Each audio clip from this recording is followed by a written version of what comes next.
విశాఖ ఏజెన్సీలోని ప్రత్యేకగాంచిన అతి పురాతనమైన దేవాలయంగా మచ్చలింగేశ్వర స్వామి దేవాలయాన్ని కొలుస్తారు. ఈ జాతర జరుగుతున్న సమయంలో చుట్టుపక్కల మండలాలతో పాటు జిల్లాలో సంబంధించిన భక్తులు అత్యధిక స్థాయిలో పాల్గొంటారు. ఇక్కడ కోరుకున్న కోర్కెలు తప్పక నెరవేరుతాయని భక్తులకు ప్రగడ నమ్మకం. పురాతన కాలం నుండి వెలసిన మత్స్యదేవ తలుగాలు భక్తులు నైవేద్యంగా తీసుకొని వచ్చి భక్తితో నైవేద్యంగా మచ్చలకు పెట్టినట్లయితే అవి అతి సమీపంలోకి వచ్చి భక్తులు పెట్టినటువంటి నైవేద్యాలు తిని ఎంతో ఆహ్లాదకరంగా భక్తులకు దర్శనమిస్తుంటాయి.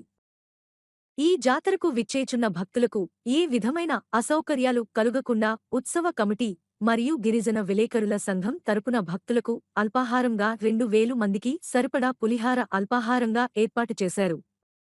జాతర సమయంలో ఎటువంటి అవాంఛనీయ సంఘటనలు జరగకుండా పోలీసులు భారీ బందోబస్తు ఏర్పాటు చేశారు. పాడేరు ఐటీడీ పీఓ వెంకటేశ్వర్ సలి జమల ఆధ్వర్యంలో భక్తులకు ఏ విధమైన ఇబ్బందులు లేకుండా కమిటీని ఏర్పాటు చేశామని తెలిపారు. మత్స్యగుండం దగ్గర 10, 11, 12 మార్చి 2021 జాతర సందర్భంగా సుమారు 200 మందితో పోలీసు బందోబస్తు ఏర్పాటు చేయడం జరిగింది. ఎటువంటి అవాంఛనీయ సంఘటనలు జరగకుండా పోలీసు సిబ్బందిని అన్ని పాయింట్ల దగ్గర ఏర్పాటు చేయడం జరిగింది. అదేవిధంగా భక్తులు కూడా మాకు చాలా సహకరిస్తున్నారు. అదేవిధంగా వివిధ పాయింట్లలో పార్కింగ్ స్థలాలు కూడా వాళ్ళకి ఏర్పాటు చేయడం జరిగింది. అదేవిధంగా మరియు వివిధ పాయింట్ల వద్ద పార్టీకి అన్ని సూచనలు చేయడం జరిగింది. కావున ఈ బందోబస్తు సుమారు 200 మంది పోలీసులతో చాలా చక్కగా జరుగుతుందని ఆశిస్తున్నాం. ఈ జాతర 10, 11, 12 ఈ నెల ఈ 3 రోజులు జరుగుతూ ఉంటుంది.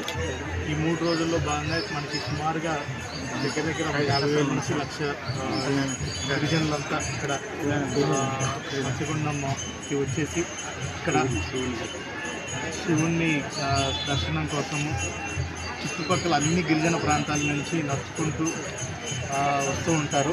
చాలా మనకి ఈ దైవము మొత్తం గిరిజన ప్రాంతాలన్నింటికి చాలా ఒక ముఖ్యమైన శివుడి మనకి ఇదిగా ఇది చాలా సంవత్సరాల నుంచి ఉంది. దీన్ని ఇంతకుముందుగానే మనము ఐటీడీ నుంచి కానీ అలాగే రెవెన్యూ వాళ్ళు కూడా ఈ జాతరని మనం ప్రతి సంవత్సరం ఎటువంటి జనాలకు ఎటువంటి ఇబ్బందులు లేకుండా